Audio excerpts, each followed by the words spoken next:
क्या इस बार उत्तर प्रदेश की सत्ता की चाबी किसी बड़े नेता के हाथ में नहीं बल्कि उस युवा के हाथ में होगी जिसके एक हाथ में स्मार्टफोन और दूसरे हाथ में वोटर आईडी है। 2027 के यूपी चुनाव में जेनजी अचानक इतना बड़ा सियासी फैक्टर क्यों बन गया? जेनजी यानी 1997 से 2012 के बीच जन्मे युवा, 1997 से 2012 के बीच जन्मे हुए युवा, जिन्हें भरमाना आसान नहीं है, जिन्हें इंप्रेस करना बिल्कुल भी आसान नहीं है, जो टीवी से ज्यादा मोबाइल पर राजनीति देखता है। ये वही पीढ़ी है जो भाषण से ज्यादा डेटा मांगती है, नारे से ज्यादा नौकरी के बारे में पूछती है और पार्टी से ज्यादा अपने भविष्य को लेकर सवाल पूछती है। सियासी पंडितों के मुताबिक उत्तर प्रदेश में 15% वोट जेनजीज के हैं और ट्रेंड ये बताता है कि कई बार यहां सिर्फ 3 से 4% वोटों के अंतर से सरकार बन जाती है या फिर बिगड़ जाती है। तो जेनजीज बहुत इंपॉर्टेंट हुए। विधानसभा चुनाव होने में अब सिर्फ 6 महीने बचे हैं और इसलिए सभी राजनीतिक पार्टियों की चिंता जेनजी हो गए हैं कि जेनजी को कैसे इंप्रेस किया जाए। बीजेपी हो या समाजवादी पार्टी, कांग्रेस हो या चंद्रशेखर की पार्टी, सभी जेनजी को साधने की कवायद में जुट गए हैं। ऐसे में सबसे बड़ा सवाल यही कि जेनजी सिर्फ बड़ा वोट बैंक है या 2027 का असली किंग मेकर है। जंतर मंतर में प्रदर्शन के बाद उत्तर प्रदेश चुनाव जेनजी की पहली प्रयोगशाला बनने जा रहा है। याद रखिए, जंतर मंतर में जिस तरीके से प्रदर्शन हुए उसके बाद पहली बार उत्तर प्रदेश में चुनाव हो रहे हैं, या फिर पहला कोई भी चुनाव आप कह लीजिए। उत्तर प्रदेश चुनाव जेनजी की पहली प्रयोगशाला बनने जा रहा है और इसलिए युवाओं को अपने पाले में करने के लिए पार्टियां तरह तरह के हथकंडे अपना रही हैं।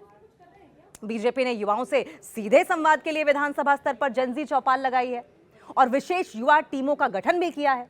इसके साथ ही सरकार एआई, सेमीकंडक्टर, स्टार्टअप, इकोसिस्टम और डिफेंस मैन्युफैक्चरिंग जैसे आधुनिक क्षेत्रों में निवेश और रोजगार के आंकड़ों को आगे रखकर युवाओं को साध रही है।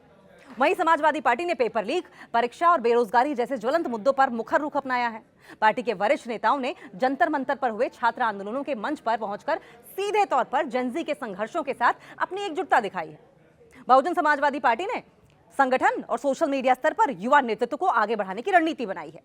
राहुल गांधी के नेतृत्व में कांग्रेस कैंपसेस और डिजिटल माध्यमों के जरिए छात्रों की गूंज जैसे अभियानों पर जोर दे रही है ताकि युवाओं की नई राजनीतिक पसंद बन सके। और अनुमान यह है कि यह वर्ग 80 से 120 विधानसभा सीटों के नतीजों को प्रभावित कर सकता है। यानी कि सवाल अब यह नहीं है कि जेनजी किस पार्टी को पसंद करता है, सवाल यह है कि जेनजी किसे जिताएगा। यानी करीब 2 करोड़ से ज्यादा संभावित युवा मतदाता, और यही संख्या इस पूरी कहानी को दिलचस्प बना देती है। बताने की जरूरत नहीं है कि इतना बड़ा समूह किसी भी पार्टी के लिए निर्णायक रहेगा, डिसाइसिव फैक्टर रहेगा और इसीलिए डिसीजन मेकिंग पर बहुत खासा ध्यान दिया जा रहा है पार्टी की ओर से, खासकर उन सीटों पर जहां जीत और हार का अंतर कुछ हजार वोटों का रहता है। अब तफसील से समझिए कि जेनजी वोट इतना इंपॉर्टेंट क्यों है, इतना महत्वपूर्ण क्यों बन गया है। किसी चुनाव में किसी समूह की ताकत केवल उसकी संख्या से तय नहीं होती, असली ताकत इस बात से तय होती है कि वोट कितना संगठित है और उसका झुकाव कितनी सीटों पर परिणाम बदल सकता है। इस लिहाज से जेनजी की भूमिका 3 वजहों से इंपॉर्टेंट हो जाती है। पहला, इसमें बड़ी संख्या में पहली बार वोट देने वाले युवा शामिल हैं। दूसरा, यह वर्ग सोशल मीडिया पर राय बनाने और फैलाने में बहुत तेज है। तीसरा, युवा मतदाता अक्सर परिवार की पारंपरिक पसंद से अलग अपना फैसला लेने की क्षमता रखता है।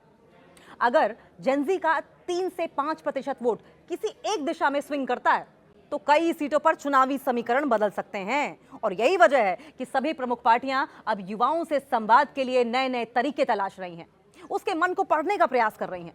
लेकिन क्या ये इतना आसान है? राजनीतिक दल अक्सर युवाओं को सिर्फ रोजगार के मुद्दे से जोड़ते हैं, जबकि जेनजी के मुद्दे इससे कहीं ज्यादा गहरे हैं। पहला मुद्दा, नौकरी और रोजगार। सरकारी नौकरी की तैयारी कर रहे लाखों युवाओं के लिए भर्ती कैलेंडर, परीक्षा की पारदर्शिता यानी कि ट्रांसपेरेंसी और समय पर परिणाम बहुत इंपॉर्टेंट है, बहुत महत्वपूर्ण है। युवा केवल ये नहीं पूछता कि कितनी नौकरियां आई, वो ये भी पूछता है कि परीक्षा कब होगी, पेपर लीक तो नहीं होगा, परिणाम कब आएगा और नियुक्ति कब तक मिलेगी। दूसरा मुद्दा, उत्तर प्रदेश में विश्वविद्यालय, कॉलेज, टेक्नोलॉजी, तकनीकी शिक्षा और कोचिंग व्यवस्था युवाओं के भविष्य से जुड़ी हुई है। ग्रामीण और छोटे शहरों के युवा बेहतर शिक्षा के लिए बड़े बड़े शहरों की ओर जाते हैं और इस पलायन का खर्च और असुरक्षा भी उनके राजनीतिक अनुभव का ही हिस्सा है। तीसरा बड़ा मुद्दा, जेनजी मोबाइल इंटरनेट से जुड़ा हुआ है। वो ऑनलाइन पढ़ाई, डिजिटल कारोबार, फ्रीलांसिंग, स्टार्टअप, कंटेंट क्रिएशन को रोजगार के विकल्प के रूप में देखता है। चौथा मुद्दा, युवा बेरोजगार हो या नौकरी में, महंगाई उसके जीवन को प्रभावित करती है। पेट्रोल, किराया, फीस, कोचिंग, मोबाइल डेटा जैसे खर्च उसके राजनीतिक फैसले में जगह बनाते हैं। पांचवा मुद्दा, युवा चाहता है कि राजनीति में उसकी भाषा और उसकी पीढ़ी की समस्याएं दिखें। सिर्फ पुराने चेहरों और पुराने नारों से वो हमेशा प्रभावित नहीं होगा। ये तो हुई युवाओं की आकांक्षाएं और अपेक्षाएं। अब इन्हें टटोलने या अपने पाले में करने जो सियासी पार्टियां चली हैं, उनकी सीमाएं भी समझिए। बीजेपी संगठन है, लेकिन क्या युवा रोजगार के सवाल पर संतुष्ट है? समाजवादी पार्टी अखिलेश का युवा चेहरा है, लेकिन क्या डिजिटल अपील वोट में बदलेगी? कांग्रेस मुद्दे हैं, लेकिन क्या संगठन जेनजी तक पहुंच पाएगा? चंद्रशेखर युवा और सामाजिक न्याय का कनेक्शन है, लेकिन क्या यह प्रभाव यूपी वाइड हो पाएगा? हालांकि किसी नए दल या नेता के लिए पूरे उत्तर प्रदेश में प्रभाव बनाना आसान नहीं होगा, लेकिन करीबी मुकाबले वाली सीटों पर छोटा सा प्रभाव भी बड़ा राजनीतिक परिणाम दे सकता है, बड़ा राजनीतिक फेरबदल कर सकता है। जेनजी का सबसे बड़ा राजनीतिक मंच सोशल मीडिया है, लेकिन सोशल मीडिया की लोकप्रियता हमेशा वोट में नहीं बदलती।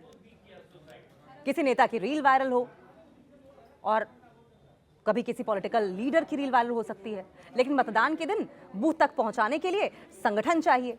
किसी मुद्दे पर लाखों लोग पोस्ट कर सकते हैं, लेकिन चुनाव में उम्मीदवार, जातीय समीकरण, स्थानीय रिश्ते और बूथ प्रबंधन भी महत्वपूर्ण रहते हैं। यानी 2027 में सफल पार्टी वही होगी जो डिजिटली और जमीनी राजनीति को आपस में जोड़ सके। चुनावी सफलता का नया फॉर्मूला भी समझ लीजिए। ये मान लेना भी गलत होगा कि जेनजी एक ही दिशा में वोट करेगा। ये वर्ग जाति, धर्म, क्षेत्र, शिक्षा और आर्थिक स्थिति के आधार पर अलग अलग हिस्सों में बटा हुआ है। शहर का कॉलेज छात्र रोजगार और डिजिटल अवसर को प्राथमिकता दे सकता है। गांव का युवा सरकारी नौकरी, सड़क और बिजली को मुद्दा बना सकता है। दलित युवा सामाजिक सम्मान और प्रतिनिधित्व पर जोर दे सकता है। पिछड़े वर्ग का युवा आरक्षण और अवसरों की बात कर सकता है। महिला जेनजी मतदाता सुरक्षा, शिक्षा और स्वतंत्र रोजगार को सबसे ऊपर रख सकती है। इसलिए जेनजी कोई एक समान वोट बैंक नहीं है, ये एक ऐसा बड़ा समूह है जिसे अलग अलग मुद्दों और स्थानीय परिस्थितियों के जरिए समझना होगा। जेनजी तभी किंग मेकर बनेगा जब तीन बातें हों। पहली, वो मतदान करे। युवा मतदाताओं का उत्साह ऑनलाइन दिखता है, लेकिन असली प्रभाव मतदान केंद्र पर दिखाई देगा। दूसरी, वो मुद्दे तय करे। अगर राजनीतिक दल युवा मुद्दों पर बात करने के लिए मजबूर होते हैं तो जेनजी चुनाव का एजेंडा बदल सकता है। तीसरा, वो वोट को रणनीतिक तरीके से इस्तेमाल करे। कई सीटों पर युवा मतदाता जीत और हार का अंतर तय कर सकते हैं। एक मुश्त नहीं, बल्कि कुछ प्रतिशत का बदलाव भी परिणाम को बदल सकता है। लेकिन जेनजी को किंग मेकर बनने के लिए अपनी प्राथमिकताएं क्लियर करनी होंगी, अपनी प्रायोरिटी स्पष्ट करनी होंगी। केवल वायरल बहस नहीं, बल्कि उम्मीदवारों और नीतियों का मूल्यांकन भी करना होगा। सवाल फिर वही रही कि नौकरी, शिक्षा, महंगाई, डिजिटल भविष्य जेनजी के लिए सबसे बड़ा मुद्दा क्या होगा? क्योंकि 2027 में शायद पहली बार ऐसा चुनाव होगा जहां सत्ता की चाबी सिर्फ जातीय समीकरणों में नहीं, उन मोबाइल स्क्रीन पर भी दिखाई देगी जिन पर युवा रोज अपनी राजनीति तय करता है। आपके हिसाब से जेनजी के लिए सबसे बड़ा मुद्दा क्या है? नौकरी, शिक्षा, महंगाई या सोशल मीडिया की राजनीति? कमेंट में अपनी राय जरूर लिखिएगा। मैं हूं आपके साथ अंकिता दुबे और ये स्क्रिप्ट लिखी थी जयशंकर ने। देश और दुनिया की हर खबर से अपडेट रहने के लिए न्यूज़ 18 ऐप डाउनलोड कीजिए और हरदम आगे रहिए। वीडियो देखने के लिए आपका बहुत बहुत शुक्रिया।